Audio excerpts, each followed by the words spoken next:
श्रीमान वेंकटनाथार्य कवितार्किक केसरी वेदांताचार्य वर्यो मे सन्निधत्तां सदाहृति श्रीवासरंग परकाल मुनित्रयाप्त लक्ष्मात्मरक्षणेतिद्योगागमान्तम् आचार्य भक्ति परिपूत मलर्गशीलं गोपाल देशिकमुनिं गुरुमाश्रयामः व्यासं वसिष्ठनत्तारं शक्ते पौत्रमकल्मषं पराशरात्मजं वन्दे सुखतातं तपोनिधिं व्यासाय विष्णुरूपाय व्यासरूपाय विष्णवे नमो वै ब्रह्मनिधये वासिष्ठाय नमो नमः। यत्र योगेश्वर कृष्णो यत्र पार्थो धनुर्धरः तत्र श्रीर्विजयो भूतिध्रुवा नीतिर्मतिर्मम.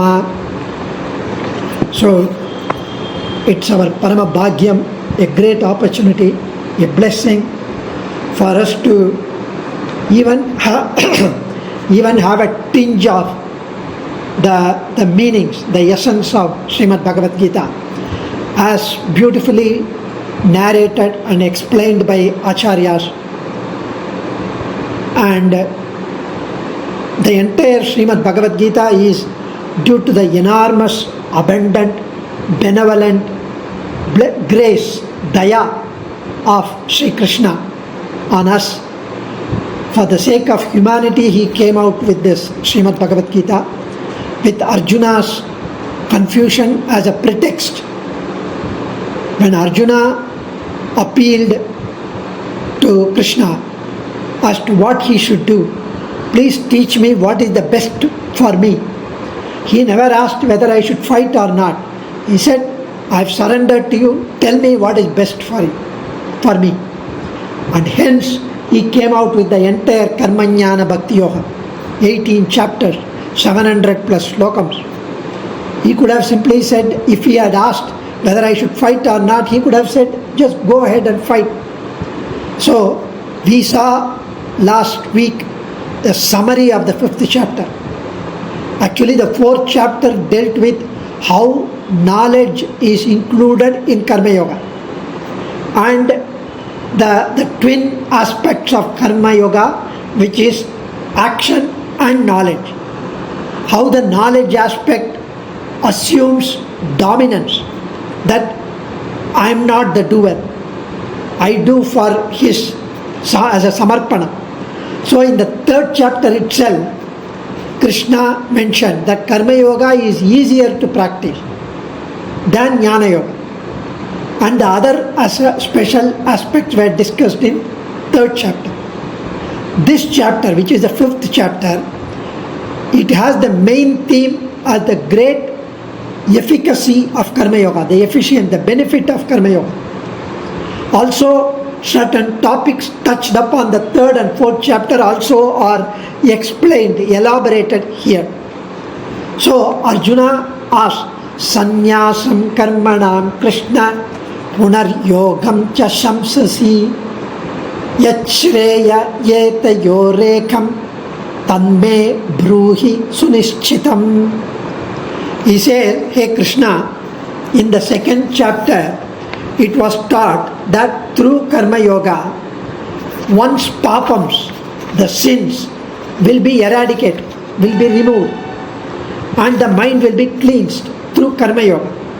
And thereafter, by the Jnana Yoga, the vision of the Jivatma, the vision of the self, the Atma, will be attained. Then in the 3rd and 4th chapter you mentioned, it has been declared that without seeking recourse to Jnana Yoga, Karma Yoga by itself can yield the attainment of the Atma, the vision of the Atma self. So it is clear that attaining the self, attaining the Sakshatkaram, the vision of the self, of the Jivatma, through Karma Yoga and also through Jnana Yoga. So there is an alternate. So if that is the case, which of the two is superior and why? Please tell me. And that's what he is asking. So here we go to his 5th sloka, where Krishna says, Yat sankyai prapyate sthanam tatyogairapi gamyate ekam sankyam cha yogam cha yah pashyati sa pashyati. He says, Karma yogis also attain the vision of the Atma, attained by the Jnana Yogis. He, the Karma Yogi, sees it thoroughly, properly, who looks on both as one and the same. Karma Yoga and Jnana Yoga are one and the same, but Karma Yoga is easier to practice. Jnana Yoga, you have to meditate, you have to concentrate, you have to focus your mind, you have to sit, which is extremely difficult for us, at least for me. So, the Karma Yoga and Jnana Yoga are one and the same, is realized by the Karma Yogi and Jnana Yogi. They both yield the same result. He who is learned will realize this. So, and that's what he mentions in the 5th sloka. Both Karma Yoga and Jnana Yoga have the self as the destination, as the Jivatma as the destination. And hence, we take few slokas so that we get the gist of the chapter. We get the essence of the 5th chapter. He says, Kayena manasa buddhya, 11th sloka. Kayena manasa buddhya kevalairindriyairapi yogina karma kurvanti sangam tyaktva atma shuddhaye. Here he mentions the great Karma Yogis perform actions, perform their duties for the purification of the Jivatma, for the purification of their self, renouncing the sense of doership, that I am the doer and I reap the benefits, I enjoy the fruits. Both they renounce. I am not the doer. He enables me to do. He facilitates me to do. I am only an instrument. I have been given the tools to perform the action. It is He who makes me do that. And it is the result of this action is also an offering to Him, to the Lord. So, renouncing the doership is not thinking of oneself as the doer. His agency is because of the association with the senses.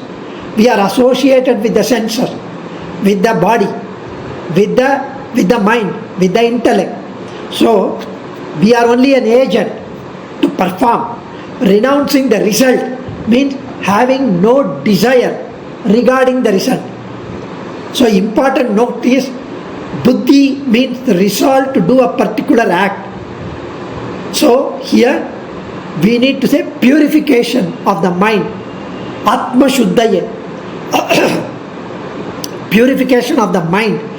The Atma is required only for entities having blemish. Impurity in the self comprises action done from time immemorial. We have been committing lot of karma, because of which the entire dirt, karma vasanas, are stuck. So, if you look into the mirror and you see that there is a dirt on your face, you go wash your face, wipe out, and then come again look into the mirror, again there is a dirt. So, you wonder why. Then you find that it is the dirt is on the mirror. So, the idea is conveyed that by performing Karma Yoga in the manner explained earlier, one should shed the clinging to ancient karma and attain the vision of the Jivat, of the self. So, in the 12th sloka he says, Yukta karma palam tyaktva shanti mapnoti naishtiki ayukta kama karena pale shakto nibadhyate. Here he mentioned the person who has no interest in the fruits of his action. He has got no desire in the fruits of the action other than the self, performs action for the purification of the self, not with any other consideration, and enjoys anandam, bliss, peranandam, for the enduring experience of the Atma.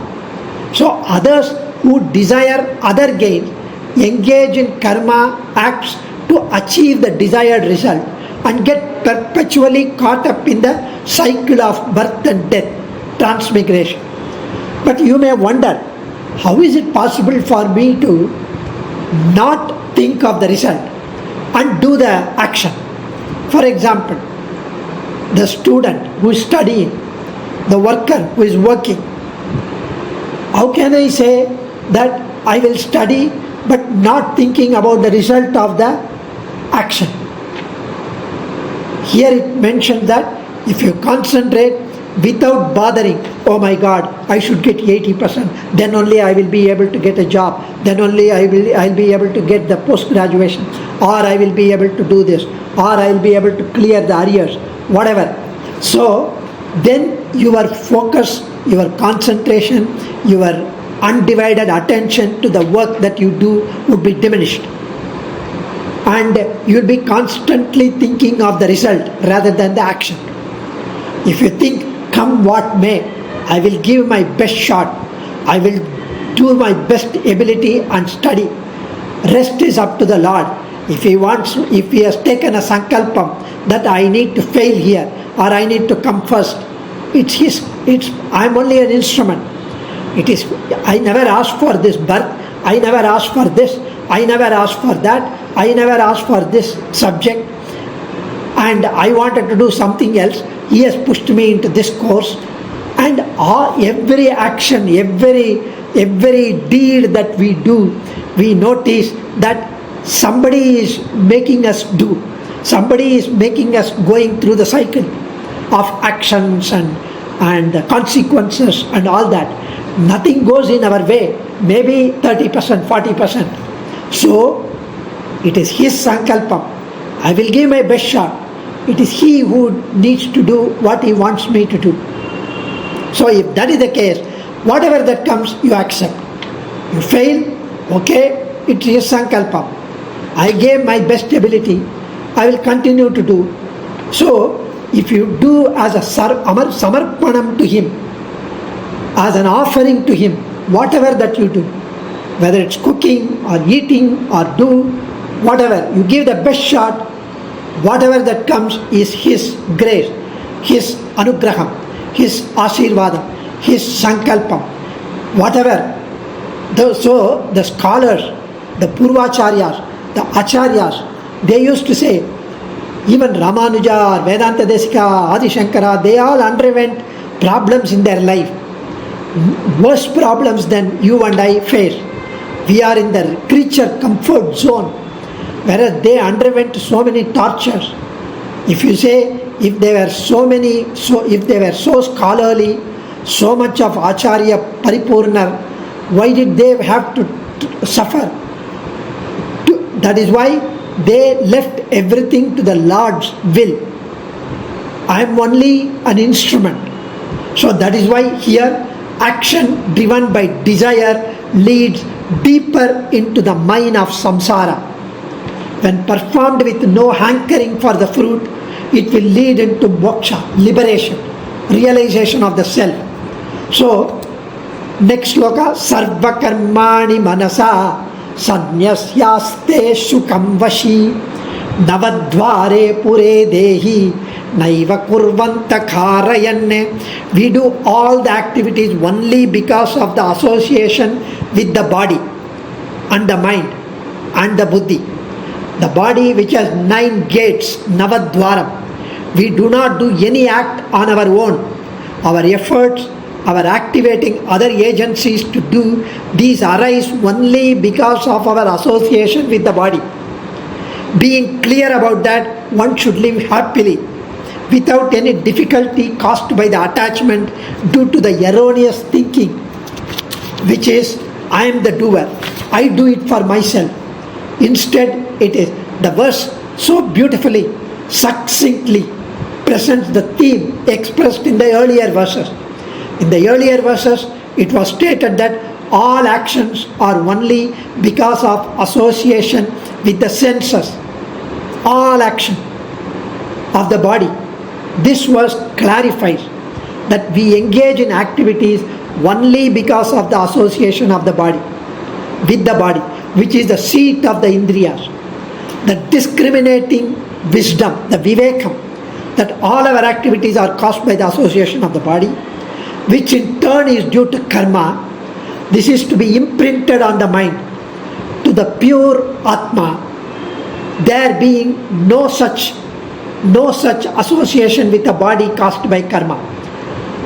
Because you may be born a cockroach, or Madhavakkannan, or Chandrasekhar, or whoever it is, or PK.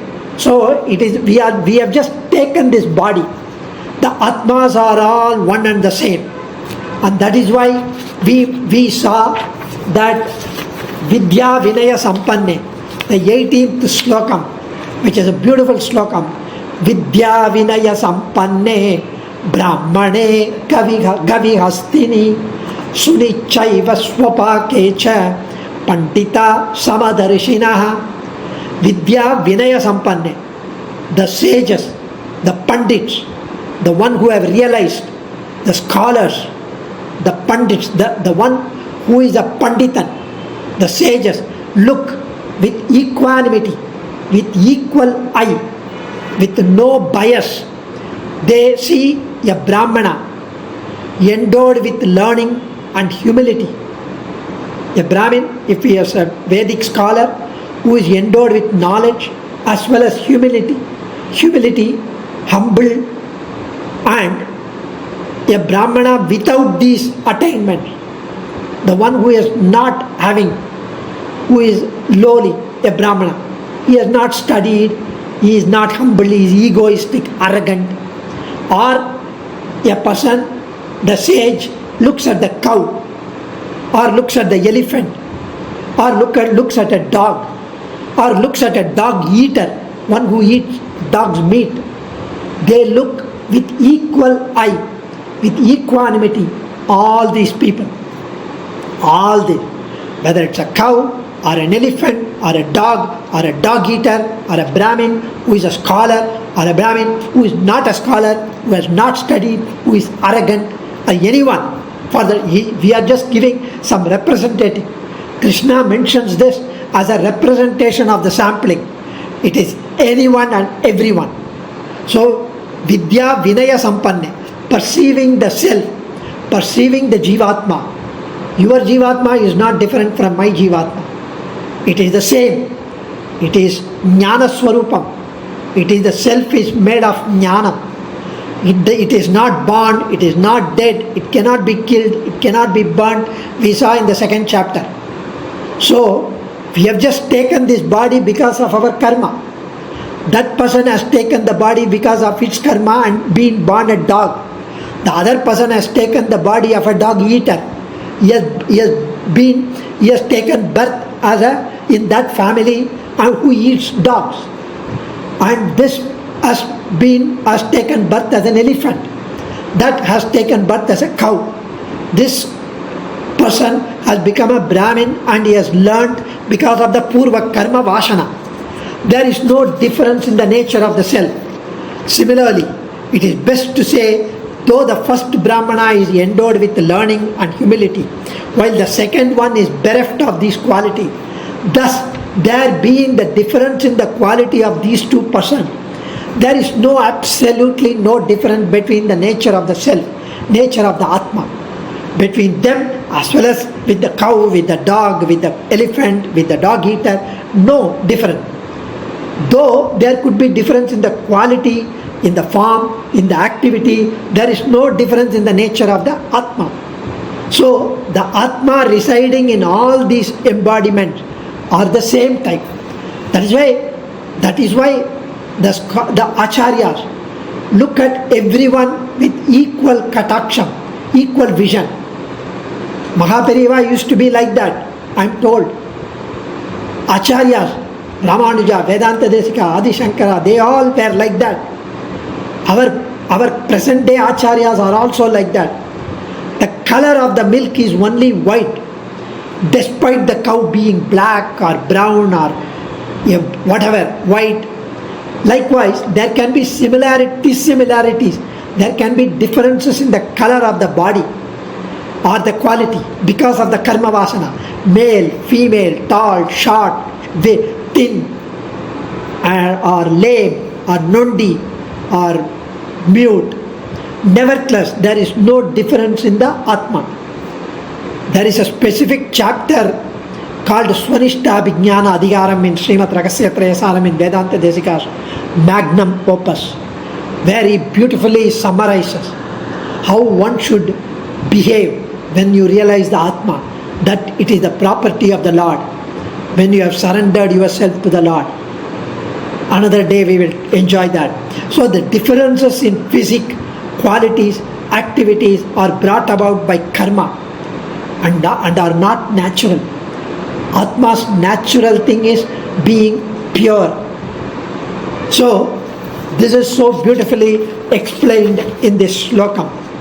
And we go to the 21st slokam where he says, Bahya sparshe swasaktatma Vindatyatmani yat sukham Sabrahma yoga yuktatma Sukhamakshayam ashnute. Here he says, perceiving all the jivatmas as equal generates, gives us elaborate ananda, bliss, paramananda. Because when I look at one person, I hate him, I dislike him, because he called me short other day. When I look at the other person, I like him, because he always used to support me. He always used to send, your lectures were wonderful, you speak very well, and so I like him. Whereas I hate the other person because he talked about my physical stature, or he says he's a Veshadari. He speaks like that, but he doesn't behave. When you look at him in his house, he is completely different. So he has spoken like that, so I hate him. Whereas the sages who look at only the Atma, beyond the body, beyond their quality, beyond their abusing or scolding or praising us, they look at them as equal, same, and hence they have no hatred. They simply love all, because the Lord is indweller in everyone and each one. So the bliss is automatically attained by one who has no likes or dislikes. Such is the idea this slokam conveys. So we go to the 27, 28, 29, which is the last three slokams before we go to the benefit of this chapter. Sparshan kritva bahir bahyam chakshuschayvantare bhruvoho pranapanau samau kritva nasabhyantaracharinav yatendriyamano buddhihi munirmokshaparayanaha vigadecha bhaya krodho yassada mukta yevasaha. Here he says, shutting out the form, the taste, the aimpulangal, the five senses, their fruits, the sensual pleasures, the form, the taste, the fragrance, whatever, of the external world, being seated in a posture for yoga, fixing the gaze at the tip of the nose, making the inward and outward breath more equally, controlling the senses, the mind, the intellect, freedom from desire, the fear, the anger, ever intent on realization of the self. He who is engaged in attaining the vision of the self, the vision of the Atma, is indeed considered moksha, liberated, at the stage of the practice. And when he practices, he attains bliss.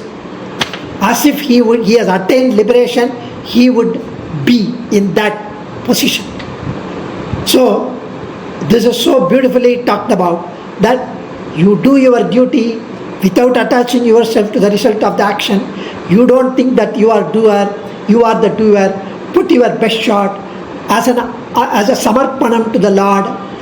Think that everyone is equal because of the Atma, which is inherent, which is pure, regardless of their body. And if you do that, you will attain bliss. And that's what he says. Last sloka, Bhoktaram Yajnatapasam Sarvaloka Maheshwaram Sugridam Sarvabhutanam Nyatva Mam Shanti Mrichati. Bhoktaram, being worshipped.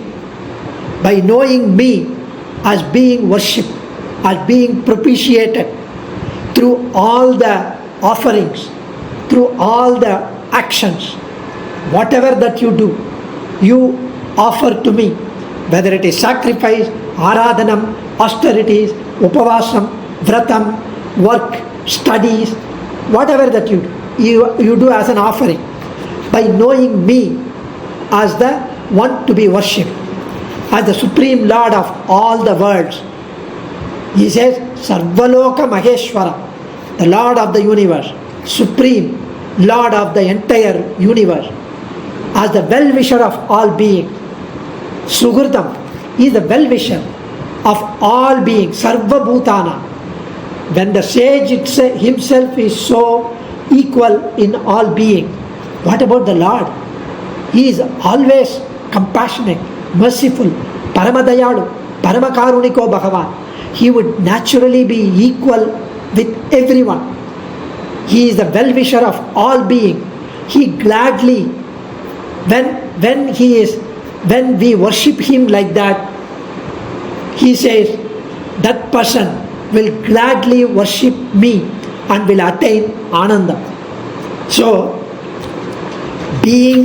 by knowing me as being worshipped, propitiated through all offering, as the Supreme Lord of all the world, the person who does that, he will also be the well-wisher of all beings.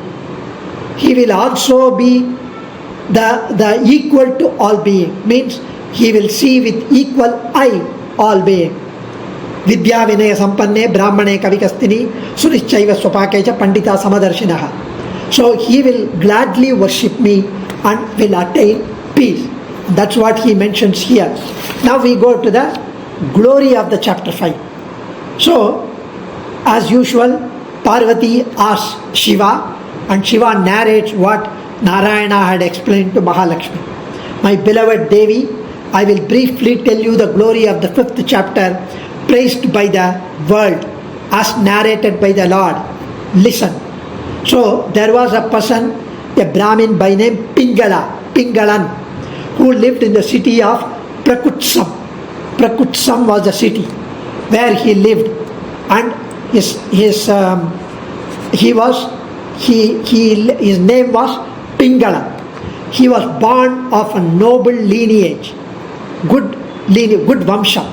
His ancestors were all performing strict religious duties, practices. So instead of following them, he went haywire. He studied music. He studied dance. He became very proficient in music. He was a great musician. His fame spread everywhere. Everybody praised his music. The king liked this music. He gave him a position as a court musician in his kingdom. He showered affection on Pingala. He gave him lot of wealth. He indulged him greatly. And emboldened by this, Pingalan became wayward.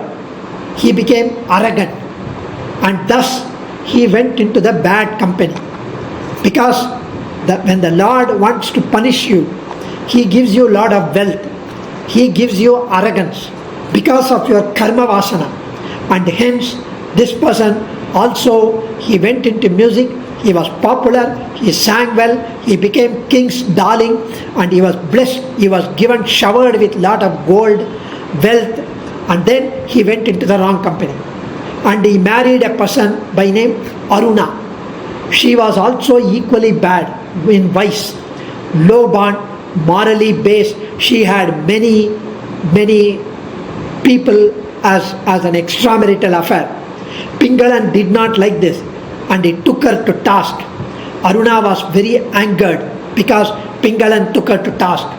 And with the help of the illicit lovers she had, she killed Pingalan. What is happening today, when you read the paper, all these stories come. Same thing had happened thousands of years ago as well, in the other yugam also. So it's nothing new. It is always there, adharma. So she killed Pingalan and buried him. Pingalan went to the world of Yama, his soul, his Sariram. He was sentenced to suffer in many kinds of hell. Finally, he took birth as a vulture in a lonely forest. Due to the abundance of the papams of his wife Aruna, she also was afflicted with painful suffering, disease, and suffered a great deal and died. Thereafter, she underwent lot of scorching, hell, narakam, and then finally she was born as a parrot in the same forest where the vulture was there. Her husband, ex-husband, was there. The vulture saw the parrot and he knew, because of the enmity of the previous life, the vulture knew who the parrot was. So it went straight into the parrot and attacked the parrot. The parrot fell, and when it fell, it landed on the ground where there was a skull. There was a skull, and it landed into the skull. The parrot fell into the skull, which was filled with water because of the rain or whatever. Intent on hurting the parrot, again the vulture also went towards the skull. It flew towards the skull. But when it flew toward the skull, there was a hunter who saw the vulture. So he sent an arrow and hit the vulture. The vulture died in midair and fell into the skull along with the parrot. So both the birds died inside the skull, and both the birds went to Yama, fearing all kinds of punishment again. Yama addressed them saying, both of you have done great punya, so you can proceed to the Swargam, the whichever world of merit you choose. You will enjoy Swargavasam for some lives. So both were wondering, what sanchitam dushkritam purva avapyamapi garhitam lokanam abhistanam tu ko hetustat badasvanau. Surprised at what Yama said, the birds inquired, there is no papam that we have not committed in the past. All kinds of papam in the world we have committed in the past, in our lives. And how come we have got punya and we are going to punya loka? Please enlighten us how we became into this. Yama said, on the banks of the river Ganga, there was a great Vedic scholar by name Patu. He was living. He had conquered the senses, the desire, the anger, the jealousy, kamam, krodham, lobham, moham, madam, vatsaryam. He conquered, and he was free from jealousy, other bad qualities. He learnt Bhagavad Gita from a guru and was reciting, as advised by the guru, the 5th chapter every day with great devotion. The 5th chapter wipes off all papams in toto, completely, absolutely, and it bestows knowledge about the self and the Lord, that we are the property of the Brahman. Hence he attained superpowers. Ultimately he cast off his body, the mortal coils, through yoga and reached the Sadgati. Both of you fell into the skull of that yogi and died. Due to the contact with the skull of that yogi, your papams have been eradicated. You are sanctified, you are purified. You can proceed to the punya loka of your choice. Thus the parrot and the vulture came to know of the greatness of the 5th chapter. They approached a venerable guru and took instructions from him how to recite, and by meditating thereon they attained a good deed by Bhagavan and blessed by Bhagavan. This narrated by Srimad Narayana to Mahalakshmi and as beautifully repeated or reiterated by Lord Shiva to Parvati. We are indeed blessed to listen to this and enjoy the summary of the 5th chapter or the essence of the 5th chapter. Adiye Kavitarkika Simhaya Kalyana Gunasharine Srimate Venkateshaya Vedanta Gurave Namaha. Dhanyosmi.